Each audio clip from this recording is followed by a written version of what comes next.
सातारा जिल्ह्यातील रेठरे बुद्रुक इथले अक्षय आणि श्वेता चव्हाण हे दाम्पत्य कोल्हापुरातील एका खाजगी कंपनीत नोकरी करत होतं. शनिवार रविवार सुट्टी असल्यानं ते पुणे बेंगलोर राष्ट्रीय महामार्गावरून दुचाकीवरून गावी चाललं होतं.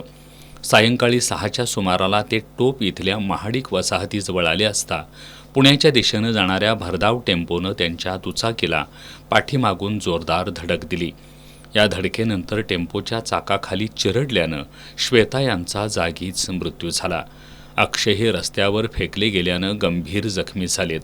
त्यांना उपचारासाठी कोल्हापूरच्या CPR रुग्णालयात दाखल करण्यात आलं. व्हॅलेंटाईन डेलाच पतीसमोर पत्नीचा अपघाती मृत्यू झाल्यानं हळहळ व्यक्त होतीये. अपघातानंतर चालक टेम्पोसह पळून जाण्याचा प्रयत्न करत होता. मात्र स्थानिकांनी तातडीनं पाठलाग करून संभापूरजवळ टेम्पो रोखला. अपघातामुळं महामार्गावर दोन्ही बाजूला वाहनांच्या लांबच लांब रांगा लागल्या होत्या. शिरोली MIDC पोलिसांनी घटनास्थळी धाव घेत वाहतूक सुरळीत केली. टोप जवळील पेठवडगावकडे जाणारा सर्व्हिस रोड महामार्गाच्या कामामुळं अनेक महिने बंद आहे. यामुळं अपघातांचं प्रमाण वाढलं असून वाहनधारकांना जीव मुठीत घेऊन प्रवास करावा लागतोय.